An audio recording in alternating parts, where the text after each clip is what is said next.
Shalom, selamat hari Minggu adik-adik. Bagaimana kabar kalian hari ini? Sehat? Kakak harap semua dalam keadaan sehat dan baik-baik saja ya. Hari ini hari Minggu tanggal 12 September 2021, kita masuk pada minggu ke-15 setelah Trinitatis. Mari adik-adik kita siapkan hati kita, pikiran kita, dan juga Alkitab kita untuk beribadah pada hari ini. Dan sebelum kita beribadah, mari kita berdoa terlebih dahulu, dan doa akan dipimpin oleh Bang Agung. Halo adik-adik, gimana kabarnya hari ini? Semoga tetap sehat ya. Nah, yuk sebelum kita memulai kegiatan hari ini, kegiatan ibadah hari ini, mari kita berdoa. Terima kasih Tuhan Yesus buat berkat-Mu, sehingga kami bisa merasakan nikmatnya kasih karunia-Mu dalam kehidupan kami. Ya Tuhan, berkati kegiatan kami dari awal pertengahan hingga akhir, sehingga kami bisa merasakan sukacita yang luar biasa daripada-Mu. Ampunilah segala dosa kami, biar kami layak di hadapan-Mu. Hanya inilah seru doa kami Tuhan, hanya kami alaskan dalam nama Tuhan Yesus Kristus. Kami sudah berdoa dan mengucap syukur. Amin. Selamat beribadah. Selamat hari Minggu. Tuhan Yesus memberkati.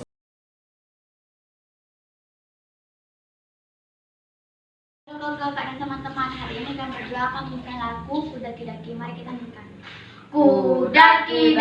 Kudaki-daki gunung yang tinggi, ku turun lembah yang dalam, ku melintasi pada rumput hijau membentang. Yesus besertaku, di kanan kau ada, di kiri kau ada, di atas dan di bawah kau ada, di suka kau ada, di duka pun kau ada, karena Engkaulah Yesusku.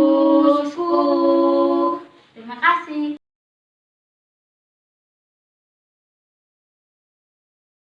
Kakak dan teman-teman, hari ini aku akan berdoa. Mari kita berdoa. Tuhan Yesus, terima kasih pada malam hari ini aku sudah selesai mendengarkan firman-Mu. Kiranya firman-Mu itu bisa menjadi kekuatan dan pelindung bagi hati dan pikiran kami. Ya Tuhan, kiranya Engkau lindungi kami, jauhkan kami dari segala musibah dan penyakit. Dan juga kiranya Engkau hapuskanlah COVID-19 ini ya Tuhan, supaya kami bisa berkumpul lagi bersama-sama di gereja untuk memuji dan memuliakan nama-Mu. Di dalam nama-Mu kami sudah berdoa dan bersyukur. Amin. Terima kasih. Kakak-kakak dan teman-teman, aku akan berdoa. Mari kita berdoa. Tuhan Yesus, terima kasih atas berkat-Mu, kami bisa berkumpul menjadi satu untuk mendengarkan firman-Mu. Kiranya firman-Mu ini bisa bermanfaat bagi hati dan pikiran kami, dan ampunilah dosa-dosa kami diperbuat sengaja maupun tidak sengaja, dan jauhkanlah kami dari virus dan penyakit ini yang mengancam dari dalam tubuh kami, karena di dalamnya kami mengucap syukur dan berdoa. Amin. Terima kasih. Adik-adik, mari kita memuji Tuhan.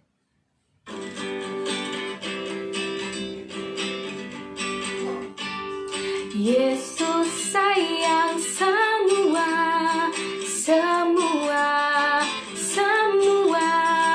Yesus sayang semua.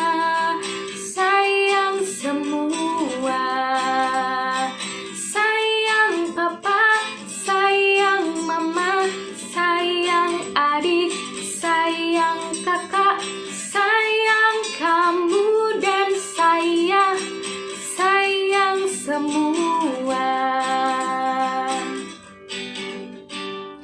Yesus sayang semua.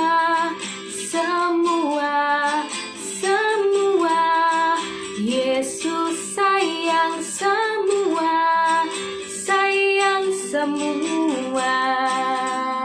Sayang papa, sayang mama, sayang adik, sayang kakak, sayang kamu dan saya, sayang semua.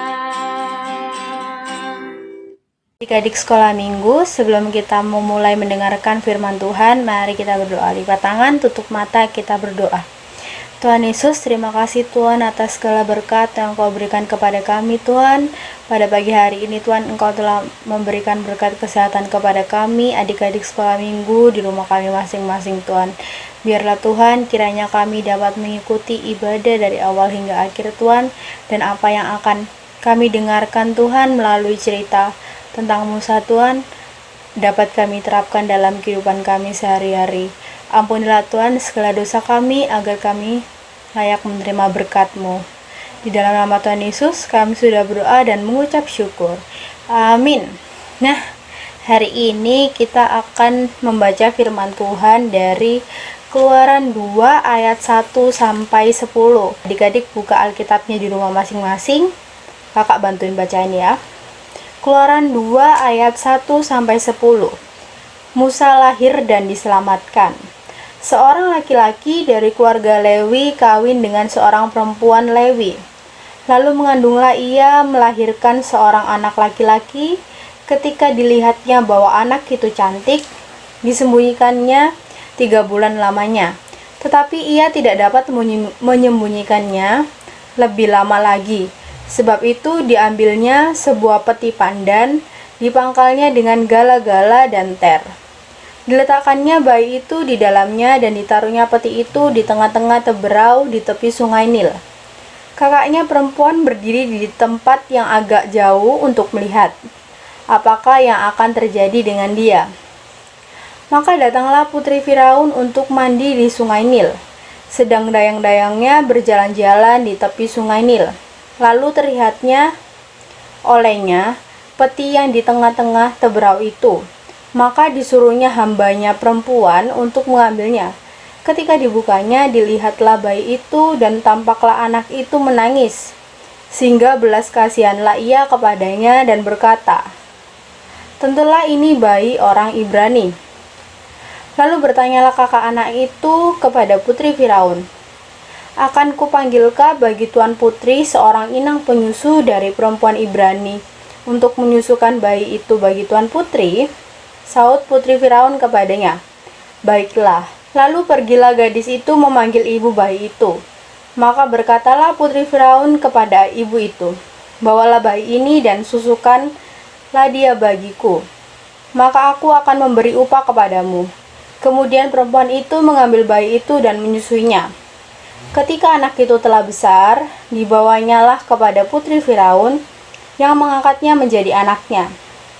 Dan menamainya Musa, sebab katanya, "Karena aku telah menariknya dari air." Adik-adik, hari ini kita akan mendengarkan cerita mengenai Musa. Musa adalah seorang tokoh Alkitab sebagai pemimpin bangsa Israel.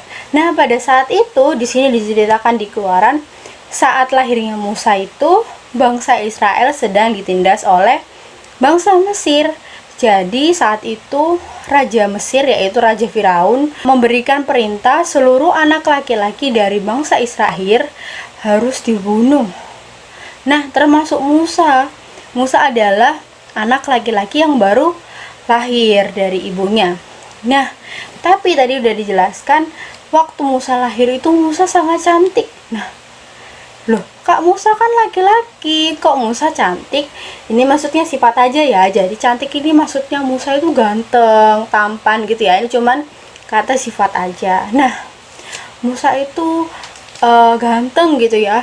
Jadi ibunya juga nggak tega kalau misalkan Musa harus dibunuh. Akhirnya Musa ini disimpan, disembunyikan 3 bulan. Nah, setelah disembunyikan 3 bulan itu nggak bisa lagi disembunyikan karena lama-lama takut juga kan. Akhirnya Musa ini ditaruh di peti. Sesuai yang ada di ayat 3 tadi ya. Musa ditaruh di peti, lalu dihanyutkan ke tepi sungai Nil. Nah, tepi sungai Nil ini kebetulan ada putri Firaun yang sedang mandi bersama dayang-dayangnya. Putri Firaun ini anaknya Firaun ya. Nah, seharusnya Musa kalau ditemukan oleh putri Firaun, harusnya Musa ini juga hidupnya terancam kan? Terancam mati. Tapi karena waktu petinya dibuka, ternyata putri Firaun ini melihat Musa itu dengan belas kasihan. Jadi dia nggak tega ngapa-ngapain Musa. Jadi akhirnya Musa diselamatkan. Nah, pas dihanyutkan di air itu, Musa dipantau oleh kakaknya. Jadi Musa itu ditemani kakaknya di seberang sungai. Jadi dari jauh kakaknya sudah ngelihat, adikku sampai mana ya gitu ya. Terus saat Musa ini ditemukan oleh putri Firaun, kakaknya lihat, oh adikku sudah ditemukan oleh putri Firaun.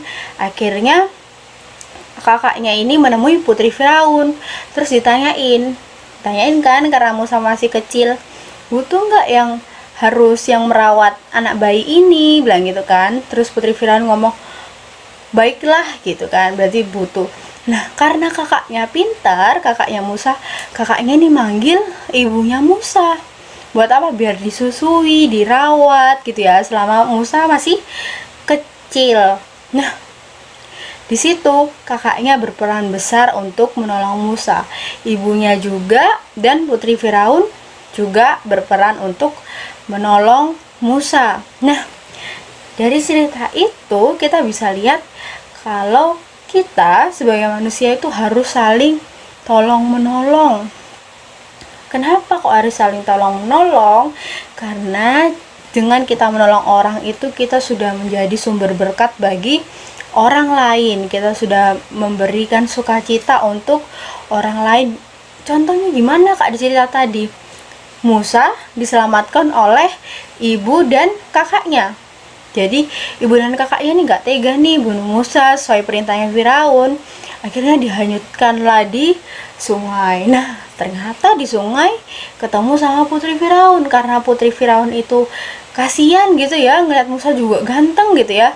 Akhirnya diselamatkan. Putri Firaun juga menolong Musa. Lalu kakaknya dari jauh tadi melihat, oh adikku butuh bantuan ini gitu. Akhirnya dipanggil ibunya. Jadi semua itu saling tolong menolong. Jadi dengan kita tolong menolong itu nggak ada yang salah. Nah, coba tadi bayangin ya, kalau misalkan tadi kan Musa lahir di zaman Israel itu lagi ditindas oleh Mesir ya. Misalkan nih belum ada nih aturan anak bayi laki-laki harus dibunuh, belum ada aturan dari Firaun ya, berarti Musa itu masih tetap bisa hidup biasa kan, bisa hidup biasa, nggak terancam hidupnya, nggak perlu disembunyikan, nggak perlu dihanyutkan. Tapi nanti waktu Musa besar, Musa jadi apa? Jadi budak seperti bangsa Israel lainnya. Tapi karena itulah cerita yang Tuhan buat, skenario Tuhan yang begitu indah, jadi Musa lahir di masa yang tegang gitu ya, bisa dibilang tegang. Tapi karena itu di situ ada berkat bagi Musa. Musa diangkat sama putri Firaun, akhirnya Musa dibesarkan, ketemu lagi sama ibu kakaknya, dibesarkan, lalu dikembalikan ke putri Firaun, diangkat sebagai anaknya. Nah, waktu dia diangkat jadi anaknya, disinilah Musa menjadi pemimpin bangsa Israel. Jadi dia kembali lagi ke bangsanya gitu ya. Nah, kita bisa ngelihat tadi ya, jadi kakaknya dan ibunya Musa ini sangat mengasihi Musa, sangat mencintai Musa. Nah, karena kasihnya ini tadi ya, antar Musa adiknya dan kakaknya, padahal waktu itu Musa masih bayi ya, belum bisa ngomong, belum bisa ngapa-ngapain, tapi karena kakaknya ini kasihan sama adiknya, jadi tuh antar keluarga itu timbul rasa kepedulian. Nah, dari kepedulian ini timbul kasih ya, dari kasih timbul kita bisa tolong menolong, jadi berkat. Dalam menolong kita tidak boleh setengah-setengah. Misalkan gimana Kak? Misalkan kakaknya Musa ini menolong setengah-setengah aja ya, jadi aduh aku nggak tega nih bunuh adik aku gitu kan, nggak tega. Akhirnya udahlah, daripada aku membunuh, ya udah tak hanyutkanlah Musa di sungai Nil gitu kan. Tapi karena dia nolongnya nggak setengah-setengah kakaknya, jadi dia tuh mengamati di pinggir sungai Nil. Misalkan kakaknya nggak ngelihat, otomatis putri Firaun pasti nyari orang lain buat menyusui, terus buat ngerawat Musa ya kan. Untungnya kakaknya mengamati, jadi Musa bisa ketemu sama ibunya. Ibunya juga bisa merawat anaknya lagi, jadi dia nggak perlu ketakutan lagi, nggak perlu menyembunyikan lagi.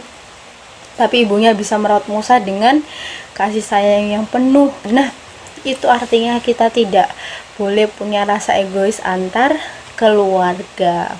Karena kita ini hidup juga untuk orang lain. Jadi saling tolong menolong. Kalau kita menolong orang lain, karena kita sudah lebih dulu ditolong oleh Tuhan gitu ya. Dan kalau kita mengasihi orang lain, karena kita sudah lebih dulu dikasih oleh Tuhan. Nah, bukti dari kasih Tuhan itu mati di kayu salib. Jadi Tuhan juga udah mengasihi kita juga harus mengasihi orang lain, terutama keluarga. Jadi keluarga itu harus saling mengasihi, harus saling tolong menolong gitu ya, tidak ada rasa egois dan kebencian. Nah, jadi dari cerita Musa ini kita harus tahu kalau hidup kita ini harus saling bermanfaat untuk keluarga, yang nanti berguna untuk diri kita sendiri, untuk keluarga, dan untuk orang lain. Sebelum menutup cerita kita, mari kita lipat tangan, kita berdoa. Tuhan Yesus, terima kasih Tuhan atas segala berkat yang Kau berikan kepada kami Tuhan. Tuhan, kami telah mendengarkan cerita dari Musa Tuhan. Biarlah kiranya adik-adik sekolah minggu di rumah kami masing-masing Tuhan dapat meneladani cerita Musa dan kakaknya Tuhan. Kami bisa saling mengasihi satu sama lain antar keluarga. Kami bisa tolong menolong dan tanggung jawab, membuang rasa egois dan lain sebagainya Tuhan. Biarlah itu Tuhan semuanya dapat kami terapkan dalam kehidupan kami masing-masing. Ampunilah Tuhan segala dosa kami. Dalam nama Tuhan Yesus kami sudah berdoa kepadamu. Amin. Adik-adik, mari kita memuji Tuhan.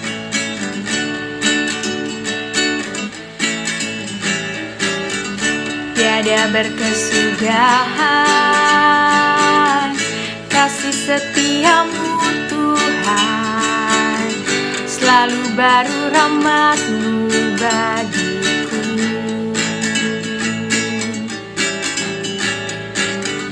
Hari berganti hari, tetap kulihat kasih-Mu tak pernah berakhir di hidupku. Tuhan Yesus baik, sungguh amat baik, untuk selama-lamanya. Tuhan Yesus baik, Tuhan Yesus baik, sungguh amat baik, selama-lamanya. Tuhan Yesus baik. Adik, sebelum kita menutup kebaktian kita, mari kita lipat tangan, kita berdoa bersama-sama doa Bapa kami. Bapa kami ada di surga, dikuduskanlah nama-Mu, datanglah kerajaan-Mu, jadilah kehendak-Mu di bumi seperti di surga. Berikanlah kami pada hari ini makanan kami yang secukupnya. Dan ampunilah kami akan kesalahan kami, seperti kami juga mengampuni orang yang bersalah kepada kami. Dan janganlah membawa kami ke dalam pencobaan, tetapi lepaskanlah kami daripada yang jahat, karena Engkau-lah punya kerajaan dan kuasa dan kemuliaan sampai selama-lamanya. Amin. Amin. Amin. Amin.